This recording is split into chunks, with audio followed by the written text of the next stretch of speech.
ધર્મેશ્વર સ્વામી અને શિવાનંદ સ્વામી એમની નૃત્ય કરવા માટે કાર્યકરો સાથે આવશે.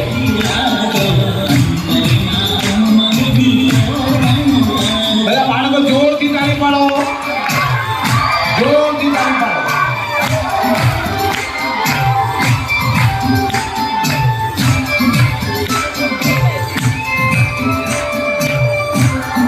જે બાળકો ઉભા થયા બધાને વિનંતી બેસી જાય બધા જગ્યા પર. બધા પાછળના બાળકો બેસી જવાનું છે. બધા બેસી જાવ જગ્યા પર, પાછળ ના દેખાય. વચ્ચેની ઉભા પર બેસી જાઓ. બધા બાળકો જોરથી તાળી પાડો, જોરથી.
આભાર માનવો જોઈએ કે નહીં? માનવો જોઈએ બાળ મિત્રો. તો આજે આ કાર્યક્રમને સફળ બનાવવા માટે જો સૌથી મોટી કૃપા હોય ને તો કોની છે મિત્રો?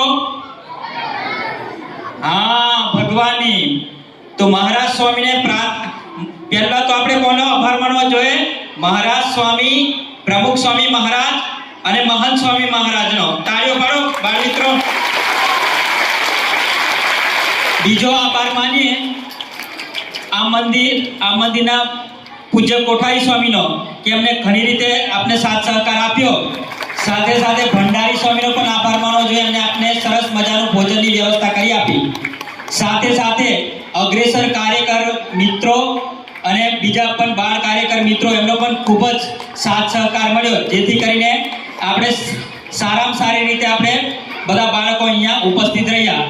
સાથે સાથે પૂજ્ય કીર્તન મુનિ સ્વામીનો પણ ખૂબ જ સાથ સહકાર મળ્યો.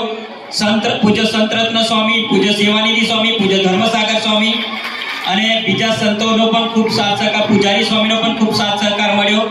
અને સાથે સાથે પૂજ્ય આદર્શ યોગી સ્વામી જે પરમ પૂજ્ય ડૉક્ટર સ્વામીના સેવક સંત છે એમનો પણ ખૂબ સાથ સહકાર મળ્યો. એમનો પણ આપણે આભાર માનવો જોઈએ. સાથે સાથે સ્વામિનારાયણ વિદ્યા મંદિરના જે વત્સલભાઈ અને એમની ટીમ એમનો પણ આપણે ખૂબ આભાર માનવો જોઈએ. સાથે સાથે રસોડાના સપોર્ટ સ્ટાફ એમનો પણ ખૂબ ખૂબ આભાર માનવો જોઈએ. સાથે સાથે જાણે અજાણે પણ કોઈ નાની મોટી સેવા કરી હોય